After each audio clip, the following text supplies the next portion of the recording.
Jamie's, welcome back to another Tuesday, another week, another video. I hope you're doing well. I am busy, but I am doing well. So today I wanted to start a new video series, something that I've spoken about previously that I think I just wanted to put out in the world, and it's a little series that I'm gonna call Lessons from a Brain Fart. For those of you who may not know me, the word brain fart is very popular in my vocabulary, my very limited vocabulary. And honestly, I use that word to describe my brain just saying things, because it often does, before it can catch up with itself and realise what it's saying, and it gets me into quite the sticky situation, let me tell you. But sometimes it does good things.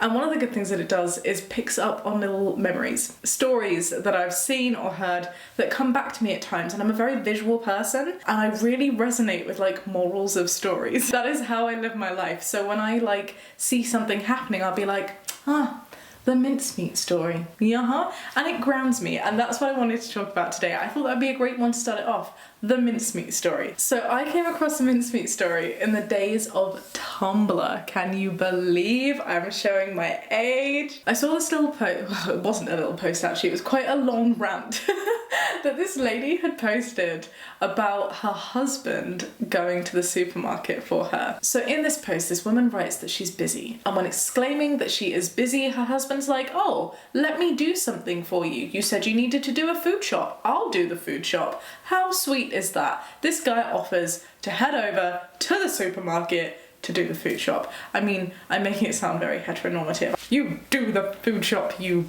man. But I'm not judging, everyone has different roles. I do the food shop, I'm not because I'm a woman, just because I know Jamie's very incompetent and would fill the entire thing up with sweets. So anyway, she's like, oh, thank you, of course, let me give you my list. And she does it, beep bap, boop. One of the items is beef mince that is 5% fat, which is for their dinner that night. The guy goes and does the food shop. He comes back, and when he comes back, he gives her a beef mince packet that's not 5% fat, which is what she had asked for. Now, I personally would not care too much about this. Maybe I should. Mince can come with like different levels of percentages of fat, and 5% is quite lean, I think, and then 20% is like really fatty mince.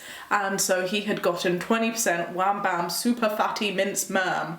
And yeah, she was not happy at all. And she went into this huge rant, and that's what the Tumblr post was about. She was like, oh my goodness, I can't believe you got me the wrong mince. Now what we gonna do? Dinner is ruined. And she was just really frustrated. And then I saw later on she replied to her own Tumblr post and spoke about how stupid she felt. It didn't really click with me at the time. I was like 16, I didn't have a partner, I didn't understand responsibilities, I was just reading this story about a lady and her mince, you know? But she'd written in that second post how she felt really stupid because on a very busy day where her partner was also very busy, he went out of his way to make her life easier. He went off and he did this whole shop, and sure, he may have gotten one little thing wrong, but like, it's not the end of the world. You can still cook with that mince. And she just felt really silly for having a go at him. She said that she felt like his eyes glaze over because all she did was nag, and she didn't realise that that is who she had become. And it turned into like this really big philosophical thing.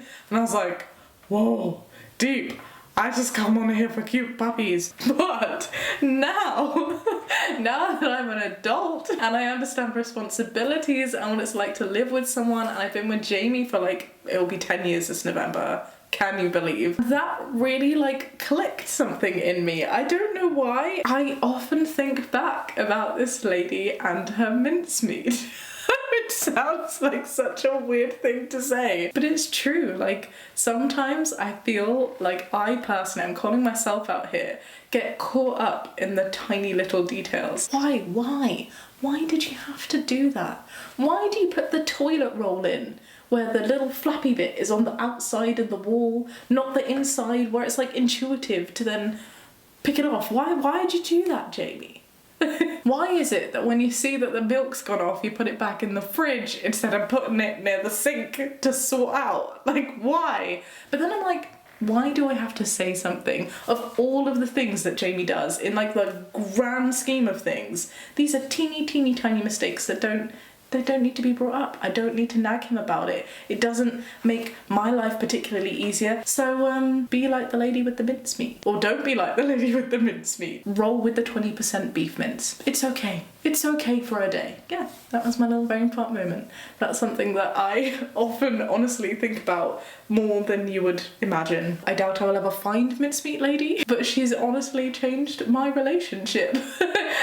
The way that I talk to other people, because I genuinely use it as a tool. If it doesn't need to be said, if it's a one-off thing that's made things significantly easier, just thank them. Thank him for getting the mincemeat. Thank you, Jamie, for replenishing the toilet roll at all so that I have something. Okay, the milk thing was a bit annoying and I did mention that, and he knew that he was wrong to do that. He doesn't normally do that, but you know, like, it's those small things that we can just learn to have some compassion with and not get so caught up in the little details. So I don't know, maybe next time that you're perhaps being a little bit of a nag, not saying you are. I know I would not like it if somebody called me a nag. You know, maybe the mincemeat story will just pop up in your head and you'll be like, I can save myself the shouting today. I can instead praise them for doing something, because in the grand scheme of things they've actually helped out quite a lot, and I really appreciate it. I would love to prescribe a little challenge at the end of these. If I could ask you, just purely for my curiosity, to comment downstairs and let me know one thing that you've been a nag about, that you know you'll likely be a nag about again, that you now won't after hearing and remembering the mincemeat story. That would be awesome. And I hope it works. I'm not at all saying that you can't voice how you feel. Of course you are, like, valid to feel how you feel. You are valid to feel frustrated and to express your frustration at times. I just think sometimes we get caught up a little bit in, like, getting too comfortable and being like, oh, why'd you have to do that? Why did you do that? Why are you being silly here? When there are perhaps nicer ways to say something, or perhaps just not a need to say something at all. Even knowing the mincemeat story and recalling it like every month basically for years, there are still situations where I forget to apply it to myself. I had therapy. I've recently stopped, but therapy was a thing that I was going through, and during that time, one of my biggest lessons for an issue that I was going through with someone dear to me was like, do you need to say it though? Do you need to say it? It could be, like it was in this specific scenario, that this person knew exactly what they had done. And sometimes you just don't need to voice it. I don't need to call it out. They don't need to say anything. We just move on. So that's it. That's the video. I'd love to see a little nagging confessions downstairs. Let's go have a chat. Let's go relate to each other. And if you're not going to share something, perhaps you can give some thumbs up to other people for giving them the courage to do it themselves. Sorry, I don't quite know how to end these videos yet. It's still a new format for me. But there you go. Enjoy the mincemeat story that I now pass on to you. I hope you enjoyed this video. If you did, maybe consider giving it a thumbs up. And I'll catch you next week, Tuesday, 7 PM, with another video. Be kind and have a great day. Bye!